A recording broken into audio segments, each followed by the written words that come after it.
Se alguém me dissesse que o vencedor do GP da Itália de 2024 seria Charles Leclerc, pilotando uma Ferrari com uma estratégia maluca, com apenas uma troca de pneus, vencendo a corrida com pneus duros e com uma estratégia para a equipe italiana que finalmente iria dar certo, eu iria dizer: cala a boca, você não sabe do que você está falando e eu não falo com desconhecidos.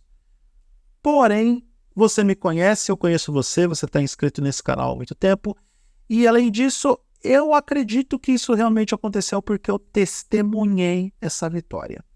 Eu, você e todo mundo que é fã de Fórmula 1 testemunhou uma vitória emblemática de Charles Leclerc na Itália, a segunda dele no circuito italiano, a segunda dele em casa, na casa da Ferrari, que é Monza. E uma vitória que deixa vários recados, deixa algumas perguntas também, porque a gente coloca em dúvidas algumas coisas relacionadas a outros pilotos, não é mesmo Lando Norris, não é mesmo Max Verstappen, mas uma vitória que tem tantas camadas que podem ser exploradas que em um vídeo de menos de 10 minutos pode ser insuficientes para dissertar sobre tudo. Antes de mais nada, eu aplaudi de pé essa vitória do Charles Leclerc. De verdade. E eu não sou torcedor da Ferrari, eu não tenho equipe de Fórmula 1 para torcer. Eu passei da fase de me empolgar muito com a categoria, principalmente depois que eu comecei a falar sobre ela na internet, lá atrás, em 2008. Mas eu devo dizer que, olha, eu tô feliz pelo Leclerc. De verdade, ele precisava dessa vitória. Tanto nos aspectos pessoais, para ele mesmo, porque às vezes eu sinto que o Leclerc é um piloto que está sempre em busca da autoafirmação e que talvez alugaram um apartamento na cabeça dele quando a transferência do Lewis Hamilton para a Ferrari foi anunciada. Então, eu acho que essa vitória vai dar mais um gás para o Leclerc. Isso e a recente troca de engenheiro que também tem influência nesses bons resultados.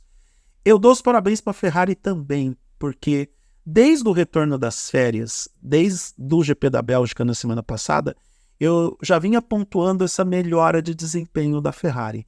E eu que cheguei a acreditar que estava tudo desandado na equipe italiana depois da vitória do Leclerc em Mônaco. Eu cheguei a escrever um artigo para o meu blog pessoal afirmando que a Ferrari tinha jogado a toalha para o campeonato. Ao longo da temporada, a Ferrari deu essa impressão de que já não estava mais dando bola. E que bom que foi uma falsa impressão minha a acreditar que a Ferrari tinha desistido da temporada de 2024. Não tanto em relação a uma hipotética chance do Leclerc ser campeão do mundo, já que matematicamente isso é possível, mas entendo que é muito mais difícil a missão do Leclerc do que a do Norris em tentar alcançar o Verstappen em pontos, mas diante de tudo que já aconteceu até agora, quem sou eu para dizer que ele não tem chance? Mas pelo campeonato de construtores que agora se tornou algo tangível. A McLaren está nos calcanhares da Red Bull e a Ferrari não está tão distante da McLaren assim. E ao longo da temporada, McLaren e Ferrari duelaram por esse campeonato.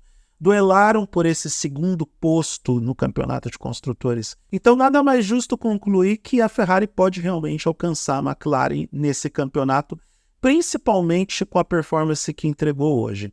A McLaren que apresentou seus problemas, as suas próprias batidas de cabeça entre elas mesmas na Itália, mas eu vou comentar sobre isso em outro vídeo.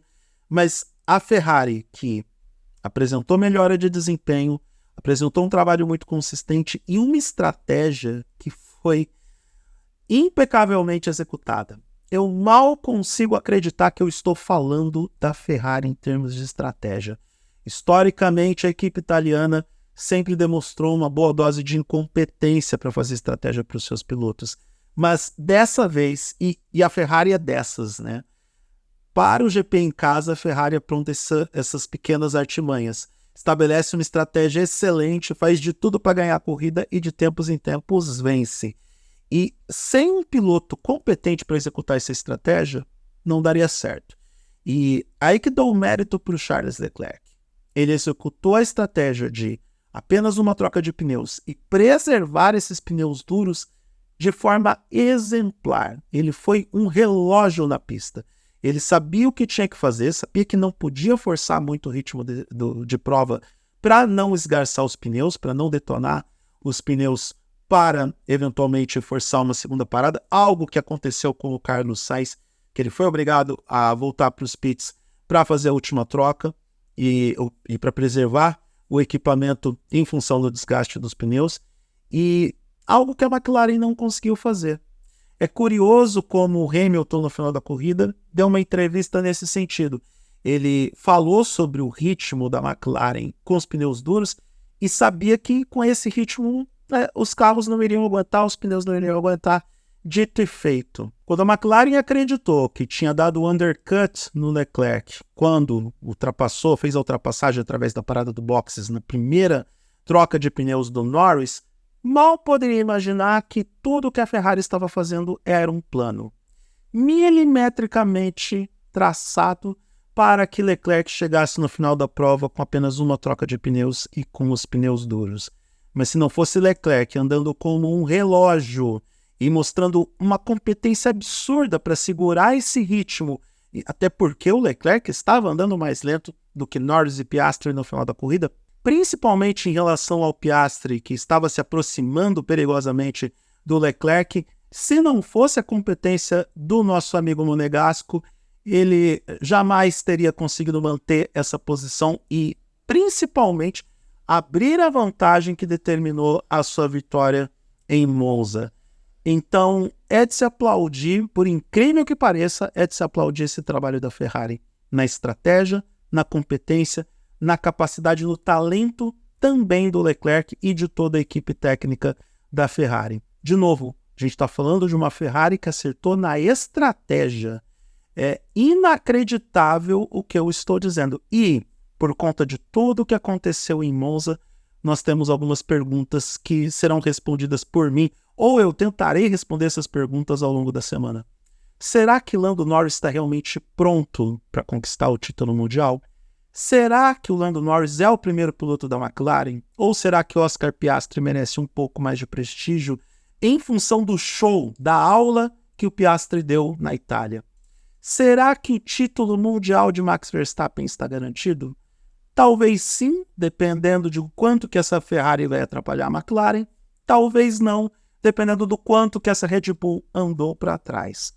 Tudo o que Leclerc e a Ferrari fizeram nesse final de semana resultaram em essas e outras perguntas que vai deixar muito fã de Fórmula 1 com a pulga atrás da orelha até o GP do Azerbaijão.